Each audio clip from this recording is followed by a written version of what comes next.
Welcome to The Explainer. Today we're diving into a policy that has been shaping India for decades, a system that can literally determine your education, your job, and your future. We're talking about the reservation system.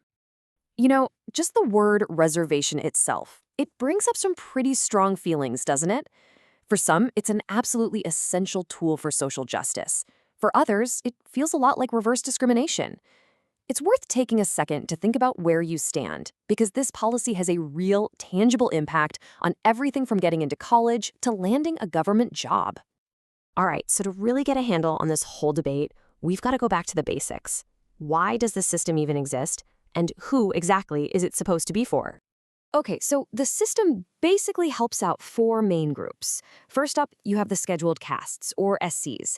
And this is really about trying to undo the damage from the historical injustice of untouchability. Then there are the scheduled tribes, or STs, which is about bringing historically isolated communities into the mainstream. Third, we have the other backward classes, or OBCs, a category for groups that are seen as socially and educationally behind. And finally, the newest one on the block, the economically weaker sections, or EWS, which, as the name suggests, is all about your income. So you've got these groups, but how does it all actually work? How are these spots handed out? Well, it's not a simple one-size-fits-all deal. The whole system is actually built on two totally different kinds of quotas, what we call vertical and horizontal. The easiest way to think about it is with a pie. Imagine a big pie, right? Vertical reservation is when you take that pie and cut it into big, separate slices. One for SCs, one for STs, and one for OBCs. Simple enough. But then, horizontal reservation comes along and cuts across all of those slices. This makes sure that other specific groups, say women or people with disabilities, get a piece of the action within each of those community slices. A system this complex and this controversial, it didn't just pop up overnight, not at all. Its shape today is the result of decades, literally decades, of huge legal fights, political moves, and big changes to the Constitution itself. And you can really see this evolution in four key moments. It all kicks off back in 1951 with the First Amendment, which gave the green light for caste-based reservation in schools. Then you jump forward to 1990 when the Mandal Commission recommendations brought in a 27% quota for OBCs. But just 2 years later, the Supreme Court stepped in and put a 50% cap on all reservations. And then, bam, 2019 happens, and a whole new economic factor gets thrown into the mix, changing the game completely. Yeah, let's talk about that 50% number for a second, because it is a huge deal. Back in that landmark 1992 Indra Sawhney case, the Supreme Court basically drew a line in the sand. The thinking was, you've got to strike a balance between this kind of affirmative action and just picking people based on merit. For decades, that 50% rule was the law of the land.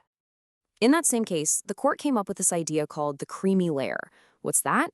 Well, it was a way of saying, hey, within these OBC communities, if you've already made it, you're socially and educationally advanced, then maybe you don't need the benefits of reservation anymore.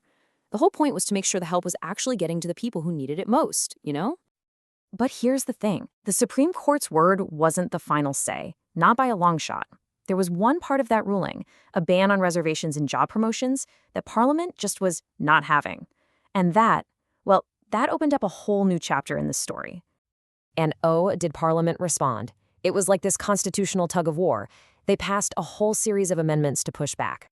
First, the 77th Amendment came in and said, actually, yes, you can have reservation in promotions for SCs and STs. Then the 81st Amendment found this really clever way around that 50% ceiling for leftover jobs. And finally, the 85th brought in something called Consequential Seniority, which is a fancy way of making sure those promoted candidates didn't get leapfrogged later. Okay, so now let's fast forward to 2019, because this is where we see probably the biggest shakeup to reservation policy in decades. A totally new idea gets thrown into the mix. The government introduces another 10% quota.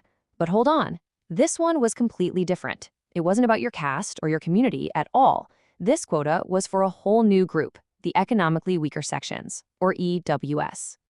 And you cannot overstate what a huge deal this was. For the first time ever, reservation was completely disconnected from its original purpose of fixing social backwardness tied to caste. This new policy was based purely and solely on how much money you make. It fundamentally changed the entire philosophy of the system. So, after all that history, all those court cases and amendments, Where does that leave us today? Well, this long, winding road has left India with some really profound and honestly unanswered questions about the future of this whole system. The first big question, that 50% ceiling we talked about, what happens to it now? The EWS quota just smashed right through it, pushing the total reservation up to nearly 60%. So now there's this massive legal and political debate raging. Was that 50% limit a hard and fast rule, or was it more of a guideline that can be changed? And really, it all boils down to this one central question. The reservation system started out as a way to correct historical injustice, right? Injustices based on caste. But now that we have a purely economic reason for reservation, it forces the whole country to ask, what is the point of affirmative action today? Is it still about fixing the wrongs of the past, or is it now about tackling the economic gaps of the present? And honestly, the answer to that question, well, that's going to define the future of reservation in India.